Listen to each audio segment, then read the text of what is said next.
Okay, ladies and gentlemen, we're ready for the next talk. This is On the Circuit, the world of synth design and DIY. So, over to Finn. I'd like to introduce our guests. I'm Finn from Future Sound Systems. Thank you so much for coming through. I'm taking the place of Steve from Thonk today because he's got a nasty chest infection. So if we can all just keep Steve in our heads, that'd be lovely. To my left, I've got Girts from Erica Synths, and Stijn from This Is Not Rocket Science. And to my right, I've got Tom Whitwell from Music Thing and Jack from Beat Boop. You probably know all these people already if you're here, so, you know. But I wanted to start off with this chat with just by asking you for, when did you start thinking that you wanted to get into designing synthesizer stuff, audio equipment, and why? Let's start with Tom, actually, because I think this will be an interesting one. Is that, yes, hello. So I was kind of interested in music stuff as a thing, interested in music gear for ever really. But the big breakthrough for me was I went to a workshop that Tom Buggs from Bristol held. It was in London, where I turned up and we soldered together a little. He made these workshop oscillators, and it was this kind of bag of components and a circuit board and a soldering iron that I'd never used before in a little, very badly lit room off Brick Lane in London. And for me, it was just a kind of miraculous moment, because this thing that had always seemed completely unintelligible. Electronics had seemed completely mysterious. You'd see these circuit boards, and I couldn't understand what it would be or how it would work.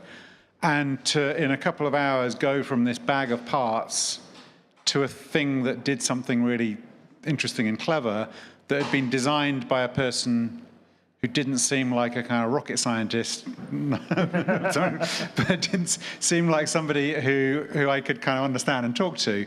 For me, it was just kind of miraculous and extraordinary to have that sort of experience. So after that, I started looking more into it and trying to understand it, trying to look at, you know, what do I need to do more of this. I started making kits for like guitar pedals. Guitar pedals are much simpler than sort of synth things because they've only got, you know, 4 or 5 components often, and just very gradually went from that thing after thing to then finding things that I wanted to make, learning how to make. I got into sort of modular partly because somebody at the time said to me, "Oh, you do this DIY stuff, you should get into Eurorack modular. That'd be great if you could design things for that. People would like that." I then started making things that I wanted, so I made a little sort of 8-step sequencer. I made a little MIDI kind of sync thing, because there wasn't an obvious easy one I could buy straight away. And then kind of went from that into just thinking, what could I design that I could share with other people? So I made a sort of cheap spring reverb that didn't seem to sort of exist at the time. Just finding a circuit online, sort of modifying it a bit, publishing it as a sort of strip board thing. And then you go on to learning how to make circuit boards. And once you learn how to make circuit boards, it's a kind of this incredible sort of magic power you have, because you can make things that are reproducible. You can make things that other people can do. So that's the kind of, I suppose that's how I got started. Fab. Stijn? Oh, do we have a mic? Sorry, yes. There are many layers to my answer on this. I think the specific course of becoming a selling manufacturer of modules, but it started when I was like 10 years old, when I put my tape deck on auto record for the midnight house music sessions on local radio stations, and then in the morning always figuring out what the hell was nice and what was worth listening to.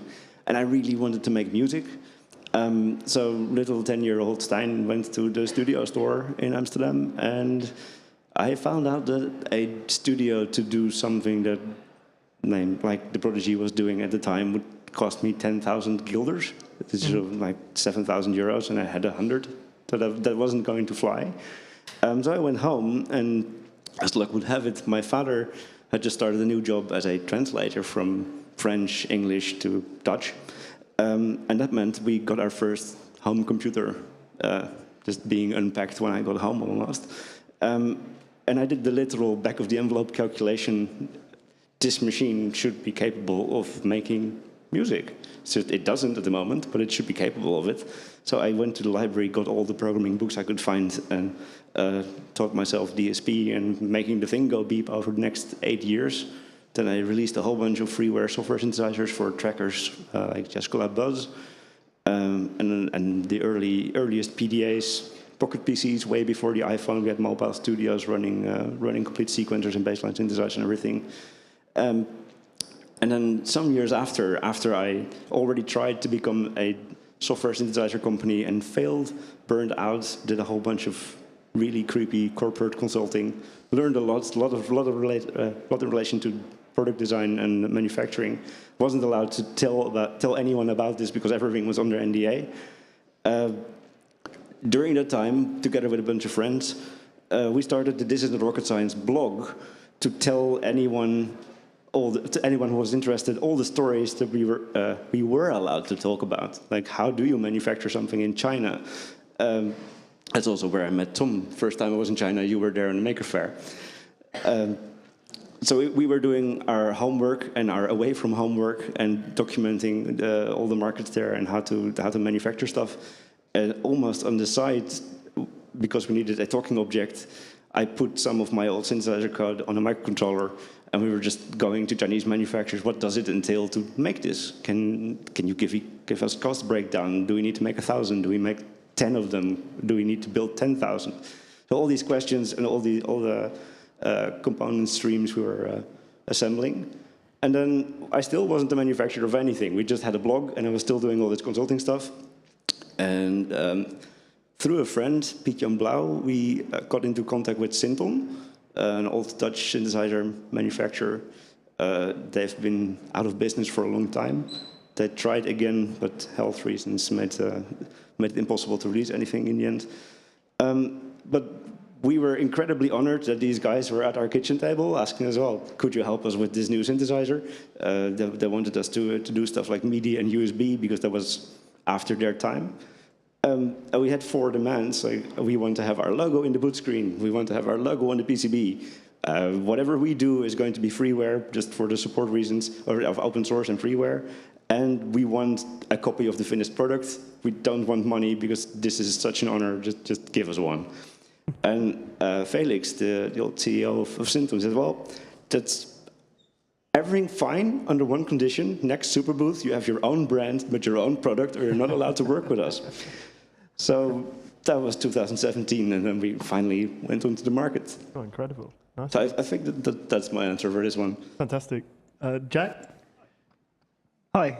Yeah, I guess for me it all started with the sound, things that sounded interesting. You know, I seemed to end up collecting as a child just things that, you know, I guess resonated with me. And when asked this question before, I often would say, oh, I had a Monotron and it broke, and I noticed on the back of the PCB, because I'd always fix stuff. I've always been very practical, but also quite creative and artistic. And I would have said probably before that it was opening up that and seeing these acronyms and then wanting to find out what CV meant, what LFO meant. And God bless Korg for instilling and encouraging that kind of thing. But yeah, I think it goes back even further. Like I say, I think it's the sounds. I had a recollection after a conversation with Sonic State about that, yeah, at an early age, I was making strange mixtapes.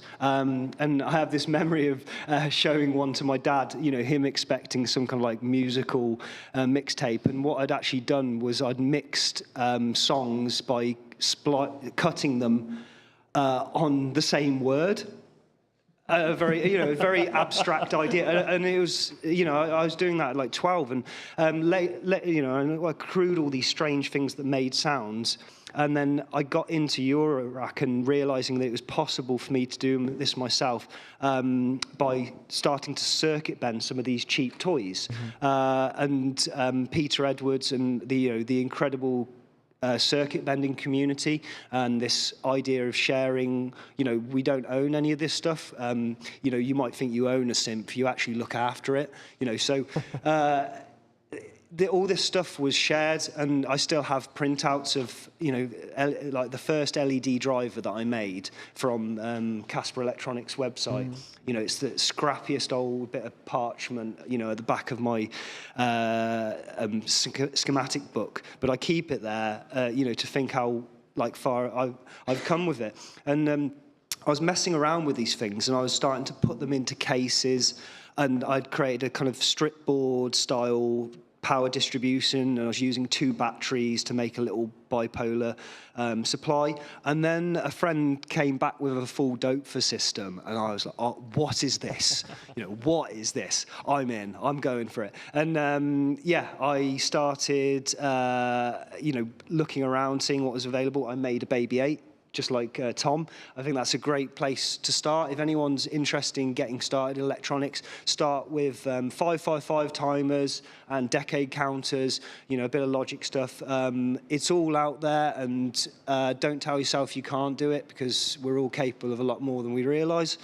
So, that's how it started for me. And then I wanted to create a system that enabled me to express myself and find the moment. The interesting thing about sound is in sound there's no past and there's no future. It brings us into the immediate moment. And so for me, it's not just a technical exercise, or I studied chemistry, and I could go down that route, but I realized the more questions we ask, we find the answer to, the more questions you have. It's just pure reductionism.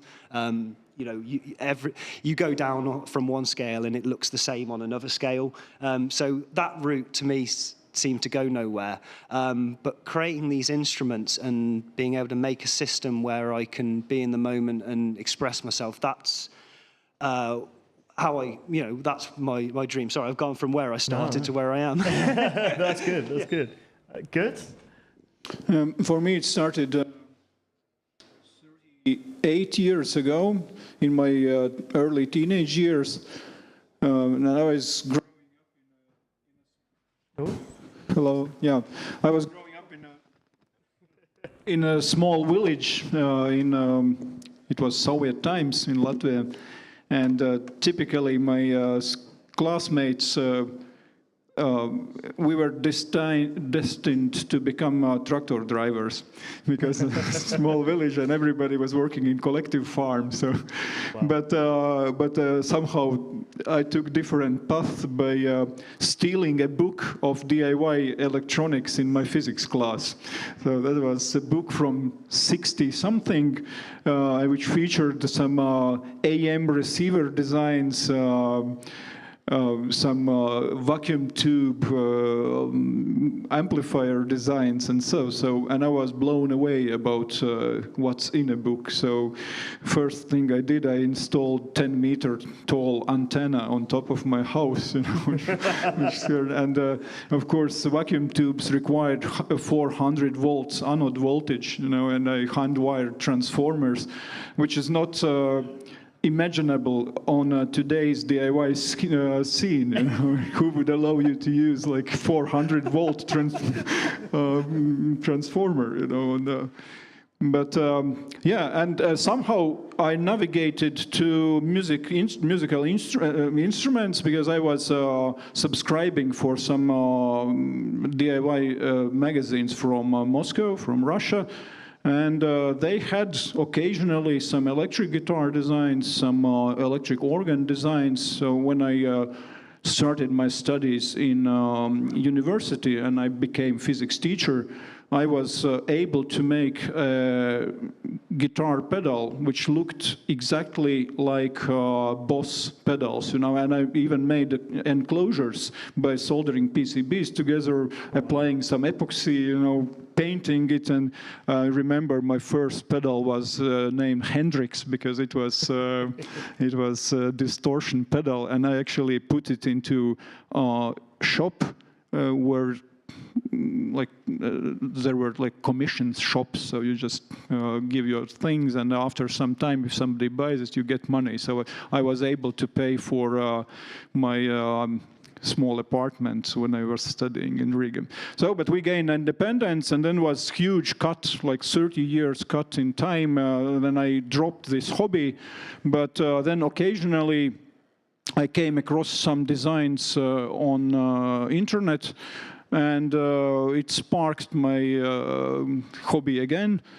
And I, like maybe 14 years ago, I built virtually all DIY projects which was available back then, you know, because that was a bit different time. Today, you have to spend like 10 years non-stop building all DIY projects.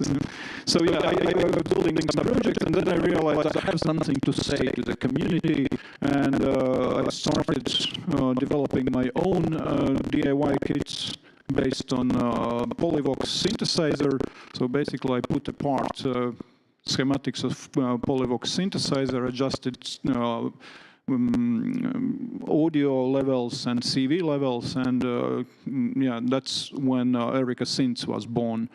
And today, if you have noticed, we have educational DIY kits which not only allow person to solder or make a thing, but they actually explain how electrons run in a circuits, and to understand basics of electronics as well. That's in collaboration with Moritz Klein, absolutely genius, self-taught engineer or circuit designer. Amazing. Well, the kind of like common theme here is you're all incredibly creative. You know, there's a blurred line between what is engineering and what is kind of artistry. What do you actually see yourselves as primarily? I mean, I'm looking at like all four of you, and you're all very different people. I'm going to go with Tom because he's looking very, very deep in thought at that. Yeah. I don't think I have an answer for that. I think I think the thing I enjoy about that, the sort of process of going from an idea to seeing people using that idea, one of the things I really enjoy is how multidisciplinary, I suppose it is, and the fact you do all those things. Well, I do all those things kind of simultaneously. So I'm having the idea, trying to understand what the thing I want to design is, trying to imagine how people would use it, or talking to people how they'd use it, trying to understand what the interface is, trying to understand what the circuit is, trying to understand how it would operate, how much it would cost to do. There are different options around that, and doing all of that simultaneously in a kind of stew, I find really enjoyable, and really as a really just a very interesting, kind of a creative process of having. And it can sometimes take years, and it can sometimes take kind of weeks, and both of those are quite good. I wouldn't want to do just one or the other, but I think that for me, it's that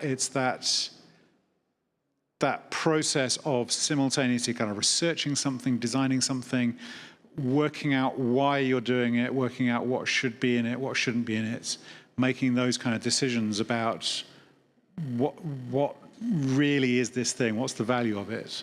And then also I think being able to go through that for a while and then get to the end and go, actually, this isn't something I want. I've kind of scratched that itch. I've decided this isn't something that is worth more of my time, or it's not worth trying to get somebody else to pay for, or I suppose you're sort of driven on by wanting the thing all the way through. I think that's the thing. You want the thing to exist. And as long as you have that kind of vision in your head of the thing existing, it keeps you driving through. The moment you realize, well, actually, I don't really want that thing, it can kind of evaporate. And sometimes there are things where you're like, okay, Thunk will ring me up and say, you've made this circuit and the the socket you use doesn't exist anymore, so can you change it so it works with the new socket? That's fine, you do that. That's not driven on by the passion, the vision. It's just because you need to keep it in production. But generally, it's having that vision of this thing, but you don't quite know what it is because you haven't designed it yet, but you feel like it's something you want to bring into the world, I suppose. Would you therefore call yourself a visionary explorer? Yeah, definitely. I love that. That's what's on my business cards. Yeah. I was going to say that. Should we pass over to Girts? Yeah. Probably follow the sequence now. So how would you class yourself then? Do you see yourself as more of a creative or more of an engineer or somewhere in between? I'm not sure what the line is. Instruments we produce at the moment, they are way beyond my engineering skills. and therefore, basically, I see myself as a person who inspires others, who I'm very much envisioning what actually has to be made and how it should look like, user interfaces, and so on. But overall, I became physics teacher and I worked like 5 years in school, and I was like really, really good teacher because I really think that we as human beings have to share what we know and have to somehow encourage or spark some interest in others. And that's basically what we try to do with our DIY projects. That yes, not any person who will build our DIY kits or any others, he or she will not become an engineer and musician, not necessarily, but what we leave behind, that's very, very valuable, and that's somehow what we try to do, actually. Yeah, but basically, I really see things, and I really can make them happen. Because when you have just idea, it doesn't really count until it's some real tangible product at the end. Mm-hmm. Stijn? I think I'm more on the art side, but like with almost any art, if you don't know how to use your tools, then you spend way too much time on your tools instead of making art. So I have a sort of cycle where I do a lot of really deep technical stuff to make all the technical bits so trivial that we don't have to think about it when you're designing a product afterwards. So you can only think about the product itself as an art piece, and you can make it happen because, of course, you have all your schematics ready, all the building blocks ready, you can oscillate, you can filter, you can do whatever. And then you get into this magic cycle of you design something, and it's obviously not the thing. Okay, this is wrong, this feels wrong, that feels wrong. And then you change it, you make another version, and it's, yeah. And then you get version, and then there's a magic moment where you get to a level of thingness where the only thing you can still change about it would make it a different product. And then the thing splits into, okay, this is finished, now we need to sort of package it and make it customer friendly because that object still doesn't have a manual or packaging or a manufacturing flow or anything like that. It's just one unit. And the split off almost suggests a new future product by itself. So it's there the art stops again, and I have to force myself into doing the engineering bit again because this thing is now a thing, and the thing needs to be manufactured and potentially sold, and hopefully other people will like it. But the artist wants to continue on the split off on the next thing, and then I'm not allowed until the first thing is actually manufactured. But that then hooks into why I think it should be art, because if you ask a musician, where did your art start? Well, if you open a DAW, that's sort of Excel with different colors, that doesn't feel like an artistic environment so much. And I feel that it's much easier to make really good art if you're already starting from art. So giving a musician anything less than art to make art with feels icky. So I'll keep designing until it's I think it's that level.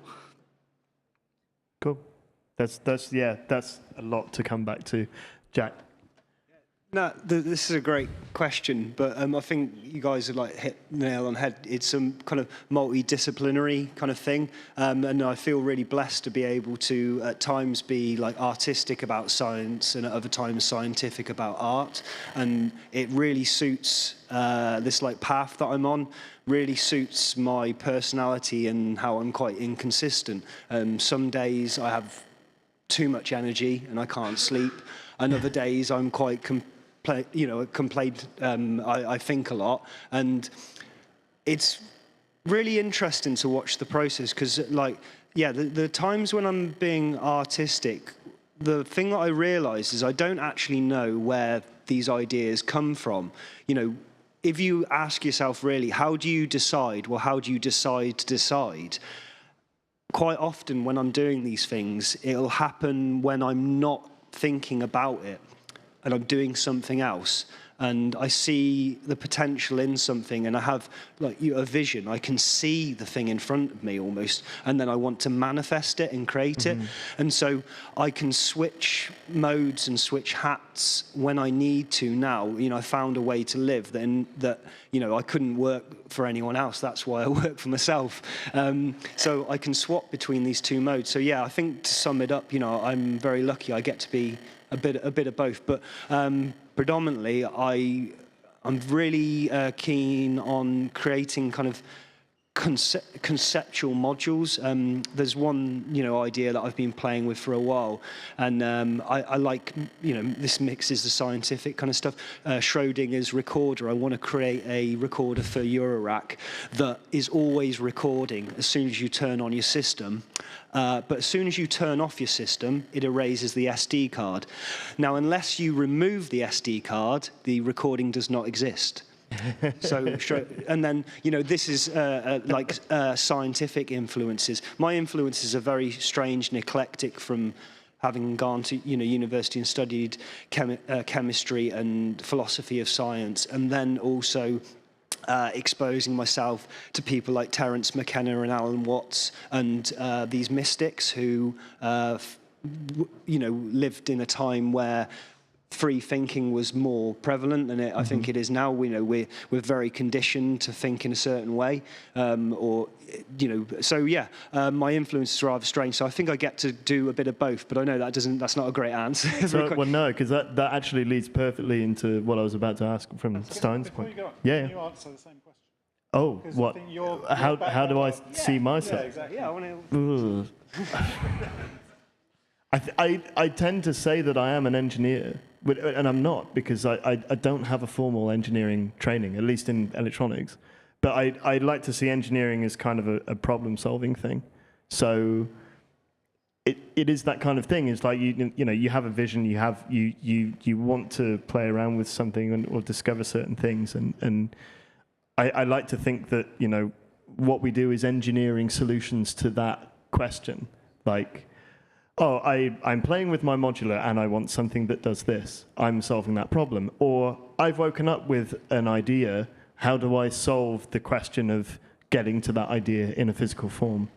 So, yeah, I see myself as an engineer, but I realise that's a quite pathetic way of putting it. The particular thing for me with you is how it connects to you have a performance practice and a music practice. But again, I kind of see that. Most people. I kind of see that as engineering though as well, right. Because it's it's the question of if you're going to make a song, how do you engineer a song? How do you it's kind of still like construction and all of that stuff. And it's very well structured, your music. It is. I've never heard anyone do drops in with so well. I mean, there's no such thing. Everything's blurred and big delay and reverb. But you've if I see it in your engineering, there's a precision thanks, to what you do. Yeah. Thank you. Yeah. But going back to the kind of creative influence end of that, and you started to get into that. Yeah. Are there things that you come back to all the time as an influence, whether that's spiritual, creative, engineering, product, art. What is that? At the moment, it's a Tibetan singing bowl. Every time my head's a mess, I hit it, and it's great. I live on Stokes Croft, so maybe I need to get a gong to drown it out. But and then also a chap called Alan Watts. His talks and way of conveying kind of Eastern mysticism for a Western audience. Our language just almost isn't set up for it. We don't have words or ways to talk about these things, and he manages to basically just let you know everything's fine. Wow. You know, and then, you know, we create these problems. What's fascinating is ultimately, you know, what do we actually need to do? You know, we could be, a couple of generations, my family were fruit pickers, you know, very simple farmers' lives. And all these things we do, we're creating problems for ourselves, but, you know, it's the game of it. It's the cosmic dance of playing with these things. And, you know, if we have work to do, and you know, it's a beautiful thing. So, yeah, sometimes it is stressful. And so the things that I keep coming back to are mindfulness practices and finding a peaceful way to be. Without that, it's all chaos, and you can get lost in neuroses, and you know. So, the process of building and designing synths for me is the most therapeutic thing I can do. Amazing. Yeah. Stein, going back to the kind of things that influence you. Yeah, mostly it's sort of beautiful patterns in nature. And almost wanting to sing with the patterns. Like I said, you see something weird happen, and you like singing along or jamming along. You strike a chord, and nature strikes another chord, and then, well, if you speed this up 5,000 times, maybe it's audible and it might sound interesting. And then you do, and it didn't. And then so my latest obsession, I mean, this is one of those weird things that I sit up at night and I hear something or I notice something, and then you spend the next 4 hours staring at chickpeas while making hummus, because the unraveling crystal structure has a very specific sound. And just tears in my eyes staring at the pan full of hummus, and then wondering how the hell am I going to incorporate this in my next thing? Yeah. That's amazing. Hummus as an influence, I think, is perhaps the first. That's amazing. Girts, influences in your design? There are two major influences when it comes to specifically to synthesizer design. First, I hate things that are made wrong. And there are so many things that are made wrong around us. You know, you take like electric tea kettle, you know, and those Chinese, they have produced like millions of them, but nobody has tried to pour water into the teacup, so it pours everywhere but in a cup, you know. And this is broken, you know, that's wrong. You know? And unfortunately, there are plenty of musical instruments which are made wrong, you know, and they do not work. They are not friendly to for musician, and they are made on more like on marketing considerations rather than playability considerations. And so I have a ambition to fix that with our designs. Another thing is music itself.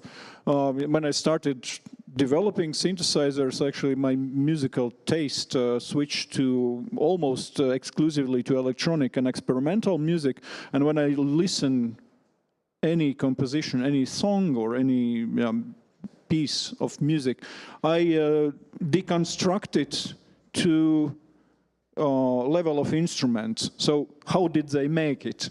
And that's also huge inspiration, because a new concept or a new kind of instrument can appear out of this deconstruction process. And so, but obviously motorcycles are influence for me as well, because like aesthetically I prefer motorcycles over synthesizers, and I make motorcycles as well, and there are also like a lot of things that are broken. The perfect motorcycle, but looks like shit. I try to fix it. And same applies to synthesizers as well. Have you ever considered putting any synthesizer components onto the bike, like having a small modular on the dashboard? Or? We are actually developing an electrical motorcycle out of curiosity. What will be the result? Oh wow! We are building it from scratch, so most probably there will be some synthesizer engine to generate engine of incredible, sound. Incredible. We'll move back to Tom. Yeah, I'm very, very sympathetic with that things that are broken in the world and you want to fix them. I think the other thing I'm sort of very aware of our sort of historical position in how it is so much easier to do what we do now. I mean, you were talking about 400 volt, tube circuits. 40 years ago was very difficult. DIY was a very difficult thing to do. When I look at those electronics magazines of the sort of 60s and 70s, it's a whole different world and a whole different level of expertise and skill and commitment that you would need. And I get a lot of sort of inspiration looking at how people did the things that we do, but when it was an awful lot more difficult. Mm-hmm. So I was looking at, when you look at things like the early years of computer art, the challenges that people had to go through to write programs on kind of Fortran punch cards and get access to multi-million pound mainframe computers just to kind of draw a picture, whereas now you've got 1 million times more power than that in your phone in your pocket. So I think looking at the things they were trying to do, things they were trying to achieve, I always find quite an interesting inspiration. And that kind of leads me on to what I was thinking next. So even in like the last decade, let's say, of everyone doing this, the whole community and the whole industry has changed quite dramatically. I mean, COVID aside, it's now huge. I was just talking to Jamie earlier about we're all here at this massive event in Bristol. Absolute props to Elevator Sound, by the way, for putting this on. Round of applause to those guys, because I mean, let's face it, we're all here because we're interested in little machines that go meow, right?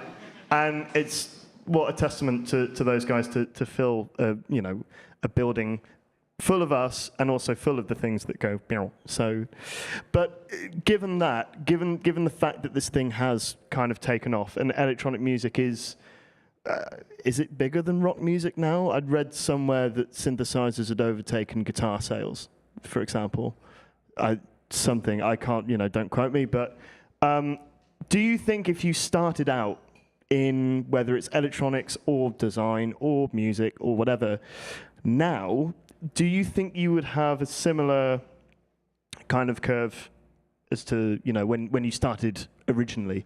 Obviously, this is going to, be quite different for various members of the panel, but Jack, should we start with you?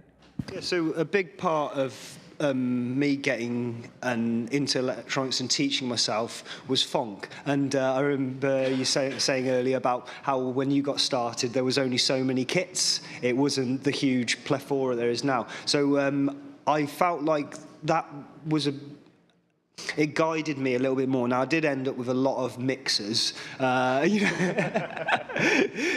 because sometimes when you start, that's the only thing that will work.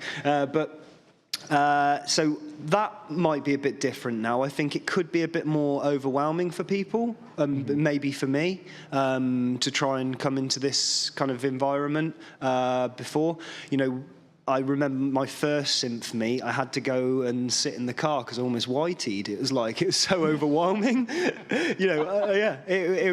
That's how it was for me. And that was a tiny little event in Coventry. So I think for some people, the scale of it, but headphones help with that, don't they? People being able to go up to system, there's a bit less of that when I was first going. But as well as that, I guess there's so much, there's so many resources online that you can teach yourself things in a way that maybe you couldn't a long time ago.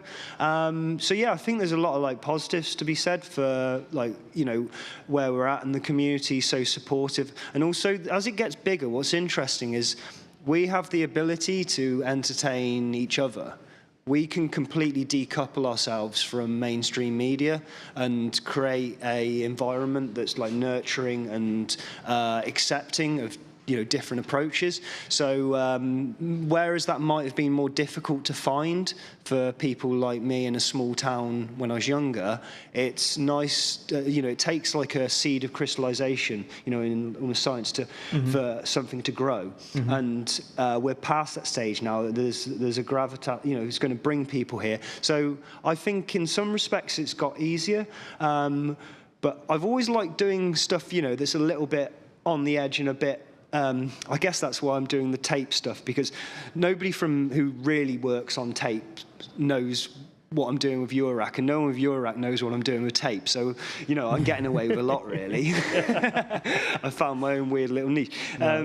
So, yeah, I guess I think it's a fantastic time for synths and Eurorack, and I think it will just keep growing. More and more people now are able to create their own designs and get into a place where they can send off for a PCB and go from that concept to having something. So, and that's all fed back into, how much stuff is out there. So, yeah, really good time for it.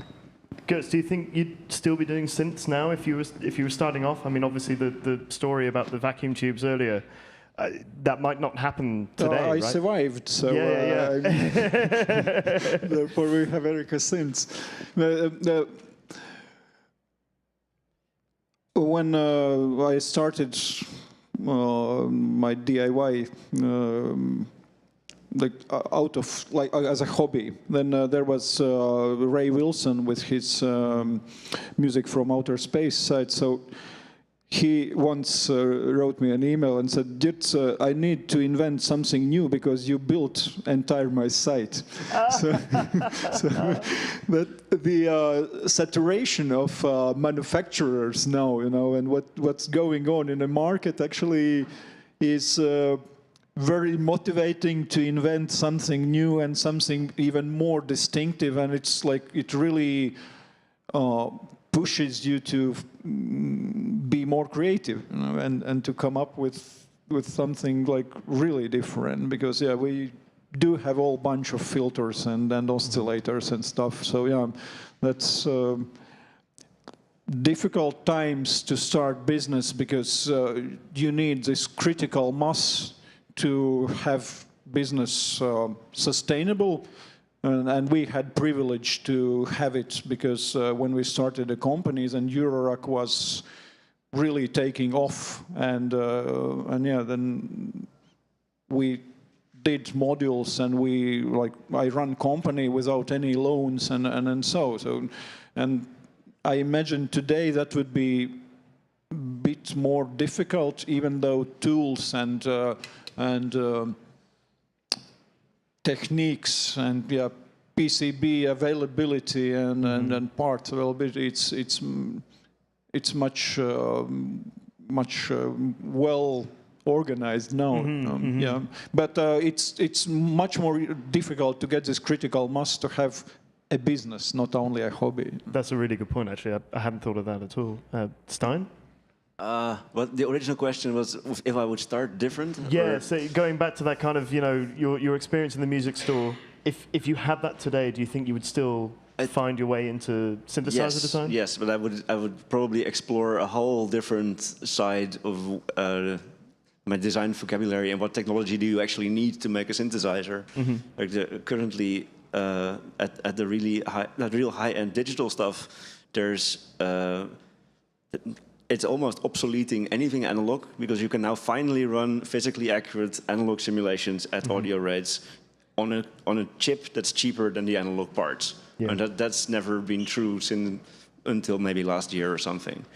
And then we have the whole neural accelerator revolution going, that you can train a piece of silicon to behave like anything you want it to. And that hasn't been artistically explored at all. Well, there's some plugins out there, but for instance, one thing I'd really like to try is if you have a really crappy electronic piano sound, you can train a network to make it sound like a grand piano. So you can make a reality transformer, make this thing sound more real. No clue. This could be an entirely new class of filters that just add emotional properties to sound coming in, and you can stack the realism. You add some nostalgia to it, and you have your track. So you get a completely new rack, Euro rack with no oscillators, no filters, but all these other mood modifiers. So learning a new set of technologies, I still have so many things that are not done yet. But it would just be. I like that job title as well. Reality transformer. I think yes, that's the future. Tom, to finish. Very quickly, yeah. I think the thing is it's getting easier and easier as it goes along. And the thing I've found personally over the last kind of year or so has been a very different use of the AI, in that I can use something like ChatGPT to be able to get a kind of nudge ahead of understanding of something. So if there is a complicated concept that I really don't understand, I can go to that and I can say, particularly in kind of coding and things like that, I can go to that and I can say, explain this to me in a way that previously I would have gone on something like Stack Overflow for programmers. You would ask that question and then 50 people would explain to you why that was the wrong question and why you're an idiot to ask it and it wouldn't work. With this, I can say, explain this to me, and it will say, it's like this. And I say, that doesn't sound right, are you sure? And it will say, oh, I'm sorry, no, that was made up, but this is the real answer. But for me, genuinely, it has meant I can be more ambitious about things I'm designing than I would have been a year ago. There's things where I wouldn't have started something because I wouldn't have the confidence in kind of coding or in using particular different types of components. Now I know that I can get a sort of a nudge into it, which obviously needs to check and need to kind of learn more. But I've found that incredibly powerful. It's like having a kind of mentor for design in a way that it may be as much of a step as the way the internet appeared and suddenly you could see all the schematics in the world. Whereas before that, you had to go to libraries, you had to read old magazines. So I think that's the way it's changing for me. Amazing. Well, chaps, thank you so much for joining us, and thank you everyone for coming. I guess if you have any questions, you can find us like milling around. We're obviously out there doing stuff. So yeah, thank you all for coming. And enjoy the rest of the afternoon. Nice one. Cheers.